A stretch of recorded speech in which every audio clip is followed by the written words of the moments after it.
우리는 세상을 살다 보면 원치 않던 질병, 사고, 갈등 등 여러 가지 고난과 마주쳐야 하고 그에 따른 고통 속에 살아갈 수밖에 없습니다. 그래서 고난과 고통을 지혜롭게 해결하는 것이 모든 사람들의 바람일 것입니다.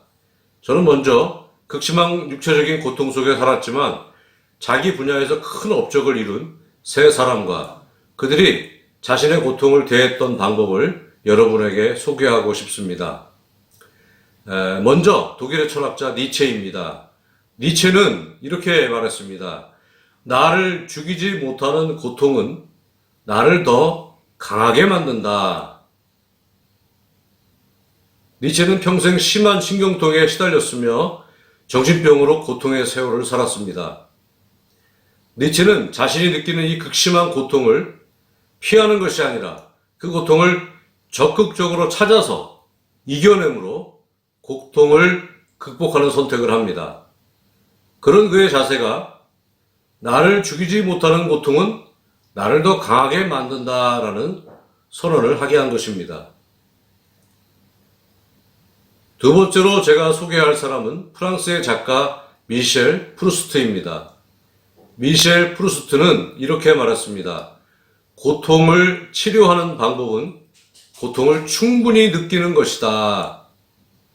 미셸 프루스트는 굉장히 많은 신체적 고통에 시달렸다고 합니다. 심한 천식으로 평생 낮과 밤이 바뀐 삶을 살 수밖에 없었고 극심한 소화기능 문제로 하루 한 끼만 겨우 먹었다고 합니다. 그 외 여러 가지 육체적 고통이 있었는데 미셸 프루스트는 그 모든 고통들을 충분히 느끼며 고통과 대면했다고 합니다.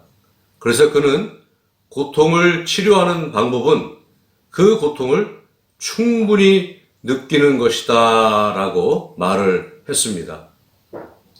니체가 고통을 적극적으로 공격하는 방법으로 극복하려고 했다면 미셸 프루스트는 고통을 깊이 수용하는 선택을 했다고 볼 수 있습니다.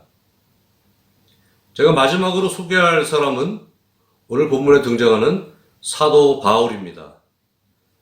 사도 바울은 고통을 대하는 자신의 자세를 이렇게 말합니다. 그러므로 내가 그리스도를 위하여 약한 것들과 능욕과 궁핍과 박해와 공고를 기뻐하노니 이는 내가 약한 그때에 강함이라. 사도 바울은 치명적인 육체의 고통이 있었습니다. 이 고통을 신학자들은 대개 간질병, 치명적인 안질 혹은 극심한 두통 중 하나라고 그렇게 봅니다.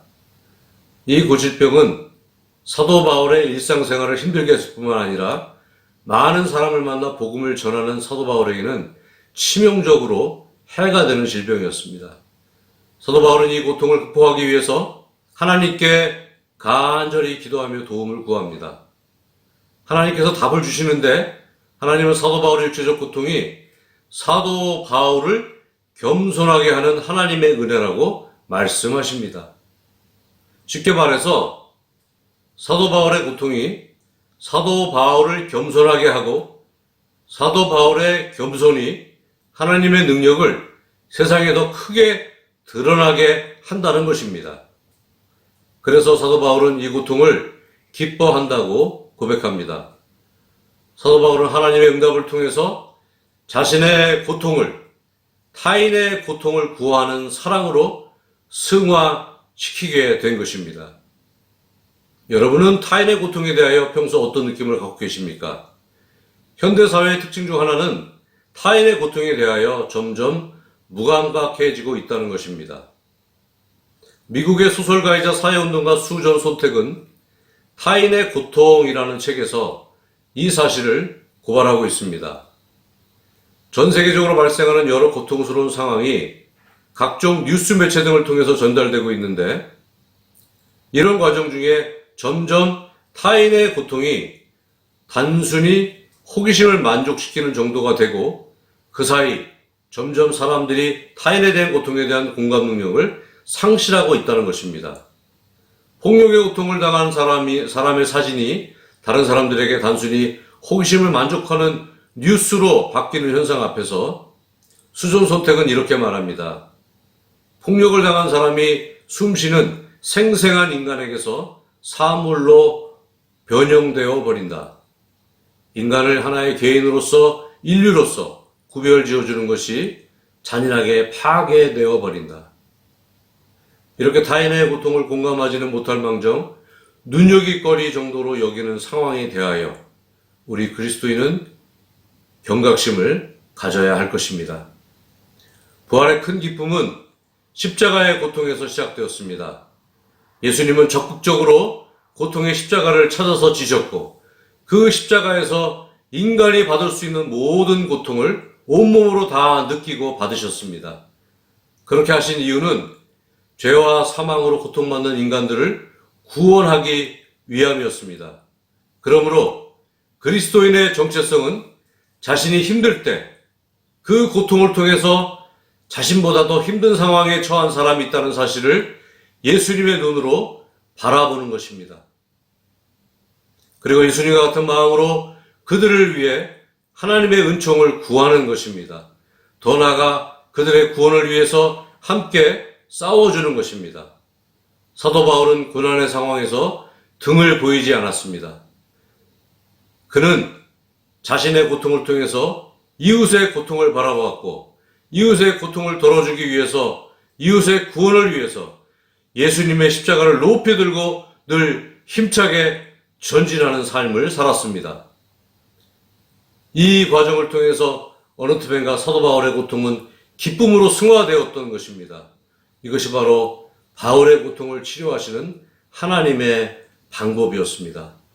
하나님은 사도 바울의 육체적 고통을 단순히 제거하신 것이 아니라 고통을 하나님의 방법으로 이겨낼 수 있는 방법을 알려주신 것입니다.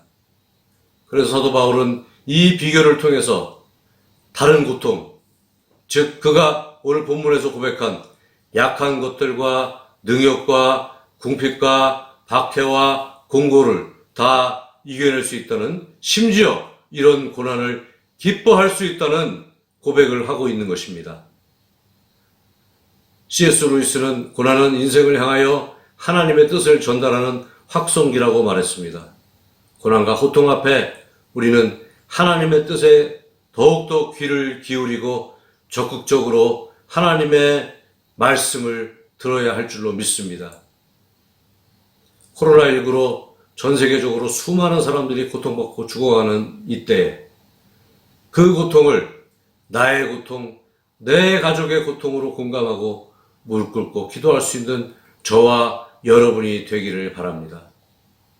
다른 사람의 고통을 깊이 생각하며 공감하는 시간을 갖는 것은 굉장히 거룩하고 의미 있는 주님의 일입니다. 사랑하는 구세군음마음교회 가족 여러분, 이번 한 주는 적어도 하루에 3분씩이라도 이웃의 고통을 생각하고 공감하고 기도하는 한 주가 되시기 바랍니다. 먼저 코로나19로 고통받는 온 세계 인류와 가족을 생각하고 기도해 주시기 바랍니다. 그리고 죄와 사망의 사슬을 메고 고통 속에 죽어가는 내 가족과 이웃의 영혼 구원을 위해서 기도해 주시기 바랍니다. 이 기도의 과정을 통해서 사도 바울처럼 여러분의 고민과 고통이 해결될 뿐만 아니라 그 고통이 기쁨으로 승화되는 하나님의 은혜를 충만히 경험하시기를 주님의 이름으로 축원합니다. 사랑이 많으시고 은혜가 풍성하신 아버지 하나님, 저희가 고난을 만날 때 그 고통 속에서 나 자신만을 보는 것이 아니라 나보다 더한 고통을 받고 있는 이웃을 바라보게 하시고 그 이웃을 향해 공감하고 그 이웃의 고통을 바라보며 기도하는 우리 모두가 되게 하여 주시옵소서. 특별히 간절히 간구하오니 죄와 사망으로 죽어가는 그런 영혼들을 위해서 더 많이 기도하고 그들의 고통을 돌아볼 수 있는 이번 한 주가 되게 하여 주시옵소서. 특별히 하나님께 간구하오니 여러 가지 고통과 고민 속에서 힘들고 어려워하는 우리 구세군음마음교회 가족들이 있다면 그들을 기억하시고 그들을 하나님께서 인도하시되 특별히 그 고통보다 더 큰 고통을 바라보게 하시고 그 고통받는 이웃을 바라볼 수 있는 귀한 때가 될 수 있도록 하나님 인도하시고 그런 말미암아 우리 모든 가족들의 고통이 다 사라지는 오늘 사도 바울이 고통과 고난 가운데 기쁨을 노래한 것처럼 그렇게 하나님께 은혜를 풍성히 누리는 한 주가 되게 하여 주시옵소서. 예수님 이름으로 기도드립니다. 아멘.